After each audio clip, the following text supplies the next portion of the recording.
If you're deciding between living in Philly or the suburbs, this one small detail could change your monthly payments from $500 to even $1,000, and most buyers don't realize until it's too late. I'm Marina Ruiz, your local realtor in Philly, Delco, and the Main Line.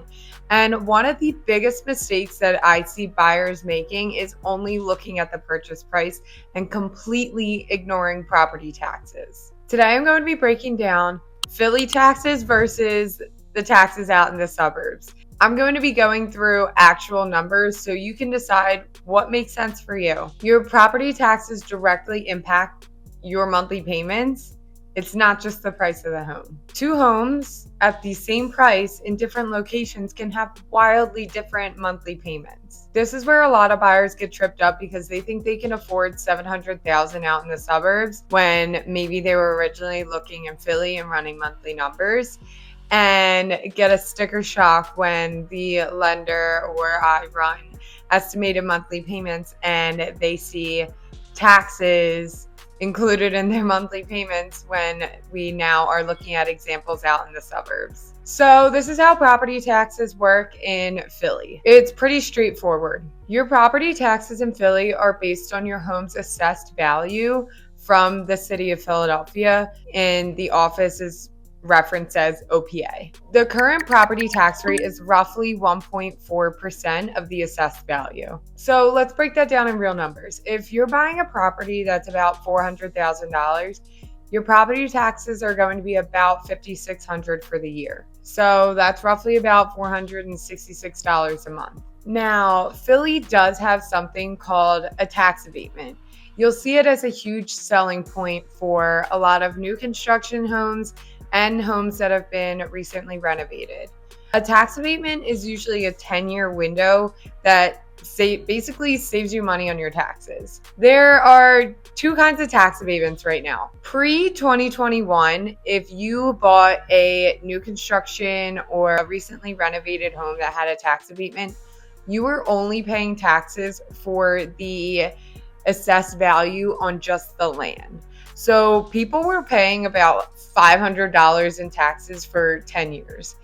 And then the city caught on that they were probably losing out on more money than they should be, and they changed the tax abatement just a little bit. It's still a 10-year tax abatement, but it increases by 10% each year until it reaches its full taxable assessed value. At the first year, you're paying taxes on the assessed value for the land, and then 10% adds on to that until you're at your full assessed value for the property year 10. So I do have buyers that are paying between $1,500 to $3,000 on a home that is $400,000 to $600,000, and that's because of the tax abatement.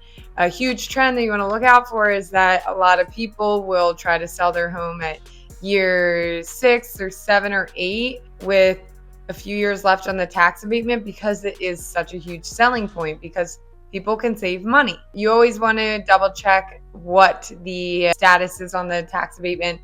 You can email OPA and get a pretty quick response from them to confirm that there is a tax abatement and how many years are remaining. Now let's talk about how taxes work out in the suburbs, specifically Delco and the Main Line. This is where a lot of buyers can get shocked. Out in the suburbs, property taxes are made up of school district taxes, county taxes, and township taxes. These areas rely heavily on taxes to fund the schools. So instead of 1.4% out in Philly, in the suburbs, you're looking at 2 to 3% effective tax rates. So let's use the same example. If you're buying a house that's about $400,000 in the suburbs, your taxes are likely to be between $8,000 to $12,000, depending where you are, obviously, since it does differ depending on county and local townships. So that's another $650 to $1,000 a month. That's a big difference for some people. If you're in areas like Lower Merion, Radnor, Haverford Township, you can easily see between $12,000 to $18,000 in taxes per year. So let's compare this cleanly again. A $500,000 house in Philly, you're paying about $7,000 a year in taxes, which is about $580 a month. Now you're paying for a $500,000 house out in the suburbs, that could be between $10,000 to $15,000 in taxes, which would be about $800 to $1,200 a month just for taxes. This is where buyers really start to feel that difference when they're either moving from the city or choosing between the suburbs and the city. That's a difference of $200 to $700 a month, or $3,000 to $8,000 a year. It's a big difference. It's not small. That's a vacation budget, a renovation budget, or the difference between living comfortably and feeling stretched. So this is why the suburbs are more expensive, and when is it really worth it? Now, before you say, okay, Philly's cheaper, I'll just buy there. There's a reason why suburban taxes are higher. Out in the suburbs, you have highly rated public schools, more land and space, different lifestyle. You also have township services that you may not find in the city. So for buyers with kids or who are just planning ahead, the suburbs often feel worth it. The key is you need to intentionally choose that trade-off and not just walk into it. The biggest mistake I see buyers make is I see them get approved for $700,000.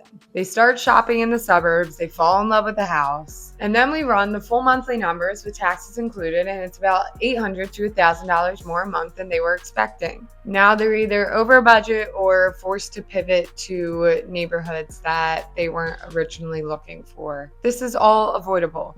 When I'm working with buyers, we're not just looking at the price tag. We're looking at monthly numbers, long-term goals, and lifestyle fits. We're talking about it all. Because sometimes the smarter move is buy in Philly now, build some equity, move to the suburbs later. And sometimes it's go straight to the suburbs and commit long term. There is no one size fits all answer, but there is a right answer for you. If I had to say one thing buyers sometimes get wrong is that the suburbs is always the better choice. It really all depends on your financial plans, your long-term plans, and what your lifestyle goals look like. If you're trying to figure out if Philly or the suburbs actually make sense for you, please reach out to me, email me, text me anytime, and I would be happy to have this discussion with you as I have it with people all the time. I'll break down real numbers with you and we'll talk about your goals so we can make an intentional decision of where you buy your next house. Thanks for watching. Bye-bye.